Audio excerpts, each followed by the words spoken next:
Le 9 mai 1930 paraissait dans l'Action française la critique de François Vineuil du film Mon gosse de père, texte intégral. Il est indéniable que nos studios font un effort matériel depuis quelque temps. Voici, face à face sur les boulevards, 2 films parlants tournés à Paris. Malgré les petits articles satisfaits des revues spéciales, cela, par malheur, ne change rien, n'a rien.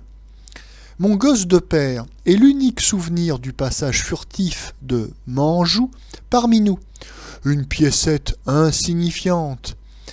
Un viveur qui fait une fin en se mariant découvre un grand-fils qu'il ne se connaissait pas, venu d'Amérique. Le fils l'initiera vainement au business. Le dandy préfère Maxim's, lieu de délices et de perdition comme au bon temps de Feydeau. Et c'est en fin de compte le Yankee qui cédera au charme parisien. Le texte n'est pas absolument insipide, il est dit avec quelque esprit et beaucoup d'abattage, mais que pouvaient y ajouter les illustrations de l'écran ? Nous sommes monotones, mais il n'y a qu'une façon de dire la vérité.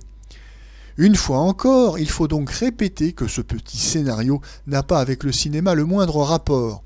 Tout accuse le caractère théâtre de ce film, que l'on n'a même plus cherché à voiler. La marche des épisodes classiques, la reconnaissance, la fuite du mari, valise au poing, la crise de nerfs d'une petite femme, le jeu de la fine Alice Cossea, fort agréable mais nullement destiné à son nouveau métier, la fixité des décors, constamment pris sous le même angle et guère plus variés que s'ils devaient servir à 3 petits actes.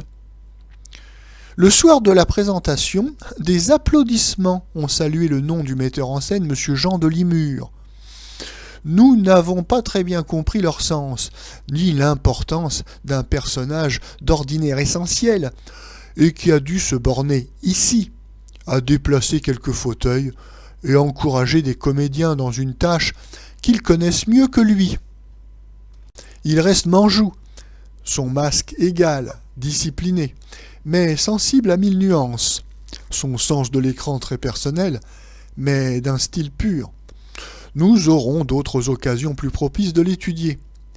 Il est loin d'avoir trouvé l'équilibre entre le parler et la mimique. Puis il est reparti. Nos studios, leurs méthodes et leurs moyens de travail paraissent l'avoir déçu. C'est fort dommage. On ne saurait être plus français que lui. Sa présence pouvait nous permettre 20 réalisations dans la veine qui nous convient le mieux. Même pendant son séjour écourté, n'aurait-on pu l'employer à de meilleures fins ?